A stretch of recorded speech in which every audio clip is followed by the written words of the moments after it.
नमस्कार, live cities में आपका स्वागत है। मैं हूं आपके साथ प्रीति झा।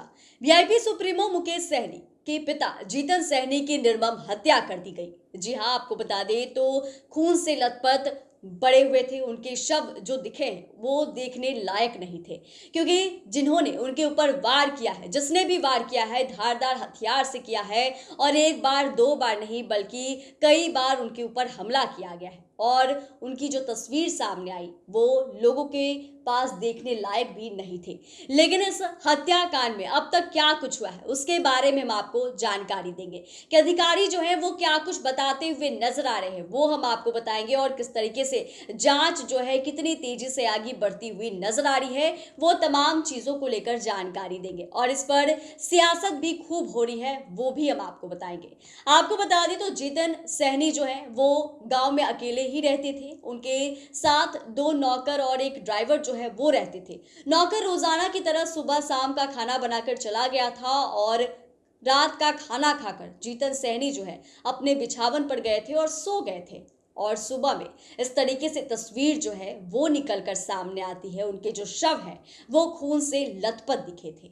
वहीं सामान जो है बिखरा पड़ा था। और जो अधिकारी हैं उन्होंने जो बयान दिया है उसके अनुसार आपको बता दें 3 ग्लास वहां पर पड़े हुए थे। और काम्या मिश्रा जो कि रूरल एसपी हैं, उन्होंने इसके बारे में जानकारी भी दी थी कि किस तरीके से जो एक लाल बॉक्स है वो भी मिला है। तो ऐसे में जहां यह आशंका जताई जा रही थी कि कहीं ना कहीं चोर जो है वो चोरी करने की मंशा से वहां पर आए थे और जब जीतन सहनी ने इसका विरोध किया तो चोर ने उनके ऊपर इससे ऐसा हमला किया और निर्मम उनकी हत्या कर दी गई है। वहीं आपको यह भी जानकारी दे दें, इसको लेकर डिप्टी एसपी मनीष चंद्र चौधरी ने यह भी जानकारी दी है कि चोर जो है वो आए थे, चोरी की मंशा से यहाँ आए थे और उन्होंने ही जीतन सैनी के ऊपर धारदार हथियार से हमला किया।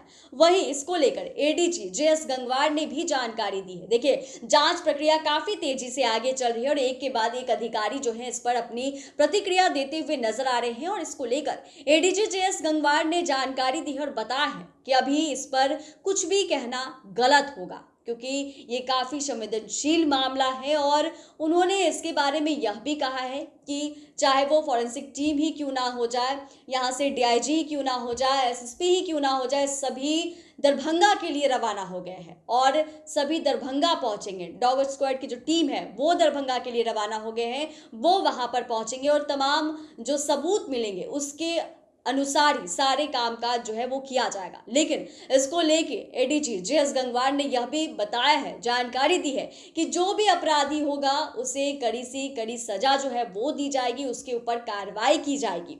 तो ये कई सारी चीजें हैं। और वहीं आपको बता दें इसको लेकर एसएसपी जगन्नाथ रेड्डी ने ये जानकारी दी कि कैसे उनकी हर एक टीम जो है वो मौके पर पहुंची है, निरीक्षण किया जा रहा है, तमाम चीज़ें को खंगाला जा रहा है, देखा जा रहा है और जो जो चीज़ें सामने आ रही है उसके बारे में अभी यही बताया जा रहा है कि सब कुछ किया गया। एसआईटी टीम का गठन भी किया गया है, जिस जो काम्या मिश्रा हैं रूरल एसपी, उनके नेतृत्व में एसआईटी टीम का गठन किया गया है और आगे की जांच पड़ताल वही कर रही हैं। और उन्होंने भी अपनी बातें जो है वो बताई है कि आखिरकार उनके हाथ क्या कुछ लगा है। देखिए, इसको लेकर हम आपको बता देते रूरल ग्रामीण एसपी काम्या मिश्रा ने बताया है कि जो एविडेंस है वो आ जाएगा कि तो उसके आधार पर हम कुछ और कह सकते हैं। उन्होंने कहा कि अभी कुछ भी कहना बेकार होगा, अभी हम कुछ भी नहीं कह सकते। अगर कुछ कहते हैं तो वो सही नहीं होगा और जो एविडेंस हैं, जो तथ्य हैं, उसके आधार पर हम बात करेंगे तो वो भी चीज़ें समझ में आएगी। और ऐसे में उन्होंने इसके बारे में भी जानकारी दी है कि सीसीटीवी फुटेज जो है वो भी आसपास के देखे जाएंगे, उसके अनुसार ही हम कुछ कहा, जो वो काम्या मिश्रा जो है वो कुछ कहेंगी। और उन्होंने इसके बारे में यह भी जानकारी दी है कि जो जीतन सहनी है उनके शव को पोस्टमार्टम के लिए भेज दिया गया और वहां से क्या रिपोर्ट आती है वो भी जानने वाली होगी। लेकिन आईपीएस काम्या मिश्रा ने एक बड़ी बात कही है। उन्होंने कहा है कि वहां से एक बॉक्स जो है, लाल बॉक्स, वो मिला है और आखिर वो बॉक्स क्या मंशा थी, नहीं थी, उसके अंदर क्या था, नहीं था, वो भी हम आगे आपको जानकारी देंगे। लेकिन काम्या मिश्रा जो आईपीएस है उन्होंने इसके बारे में बताया है कि फिंगरप्रिंट्स जो हैं वो भी देखे जा रहे हैं और फिंगरप्रिंट से चीज़ें जो हैं वो और पता चल पाएंगी। तो अभी ये सारी चीज़ें हैं। और वहीं इसको लेकर आपको बता दें तो मिथिला रेंज के जो डीआईजी हैं बाबू राम ने ये बड़ी बात कही है। उन्होंने कहा है कि देखिए, 6 से 8 घंटे में इस तमाम मामले का उद्भेदन जो है वो हो जाएगा, क्योंकि उद्भेदन के हम लोग काफ़ी करीब है और ऐसे में उन्होंने जानकारी भी दी है कि जल्द से जल्द इन तमाम चीज़ों का खुलासा जो है वो किया जाएगा। और यह भी, जी हाँ, डीआईजी बाबूराम जो हैं उन्होंने भी लाल बॉक्स का जिक्र किया है। उन्होंने ही इसके बारे में जानकारी दी है कि जो वो कमरा था जहां पर जीतन सैनी का शव पड़ा हुआ था, कैसे सामान जो है वो बिखरे पड़े थे और कैसे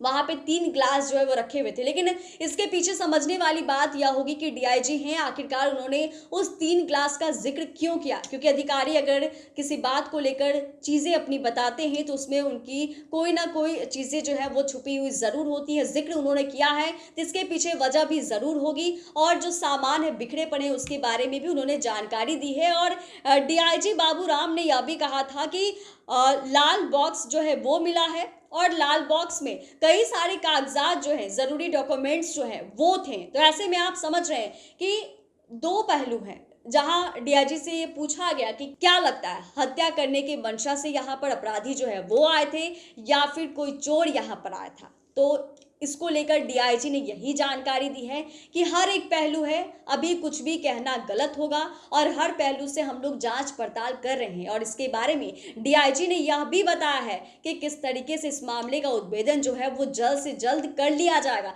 ज्यादा समय की उन्होंने बात भी नहीं कही है, केवल कहा है कि 6 से 8 घंटे में ही इसका उद्भेदन जो है वो किया जाएगा, खुलासा हो जाएगा। और जहां अभी तक ये बातें चल ही रही है कि हत्या हुई है या इसके पीछे कोई साजिश थी या फिर पहले से प्लानिंग थी, क्या कुछ था, इसमें कौन शामिल थे नहीं थे, इसके बारे में तभी जानकारी निकल कर सामने आएगी जब जांच जो है अंतिम रूप पे पहुंच जाएगा। लेकिन अभी इसके 2 पहलू हैं, जहां एक तरफ ये कहा जा रहा है कि चोर आए थे चोरी करने की मंशा से और कुछ जो कागजात वहां पे महत्वपूर्ण पड़े हुए थे उसे लेकर जाने के लिए, और जब जीतन सैनी ने विरोध किया तो उनके ऊपर धारदार हथियार से हमला किया गया। तो वहीं दूसरी तरफ यह भी है कि क्या कोई और था या हत्या करने की पर्पस से वहां पे आया था। जो अपराधी हैं उन्होंने पहले ही प्लानिंग कर रखी थी, क्योंकि हमने आपको पहले ही बताया है कि जीतन सैनी जो है गांव में घर में अकेले रहते थे। उनका एक ड्राइवर था और 2 नौकर जो है वो रहते थे और नौकर सुबह शाम खाना बनाकर चले जाया करते थे। और रोजाना की तरह, हर रोज की तरह जीतन सैनी रात खाना खाते हैं और वो सुबह फिर इस स्थिति में पाए जाते हैं। लेकिन जिस तरीके से बड़ी घटना हुई है, क्योंकि बिहार सरकार के पूर्व मंत्री रहे हैं मुकेश सहनी और मुकेश सहनी के पिता के साथ ऐसी जो घटना हुई है उसको लेकर सियासत भी खूब गर्म है। और बिहार के मुख्यमंत्री नीतीश कुमार खुद इस मामले को लेकर एक्टिव हो गए हैं और उन्होंने खुद जो मुकेश सहनी उनसे फोन पर बात की, फोन पर बात करने के बाद हालचाल जाना, अपनी दुख जो है वो जताई, शोक संवेदना जो है वो भी जताया उन्होंने। और इसको लेकर डीजीपी आरएस भट्टी को खुद निर्देश दिया है, कहा है कि जांच कीजिए और जो दोषी पाए जाएंगे उन पर जल्द से जल्द कार्रवाई करें। तो ये तमाम चीजें बिहार के मुख्यमंत्री नीतीश कुमार खुद एक्टिव हो गए हैं। उन्होंने खुद मुकेश सहनी को फोन किया, मुकेश सहनी से बात की और उन्हें सांत्वना भी दिया है और कहा है कि हमें दुख है।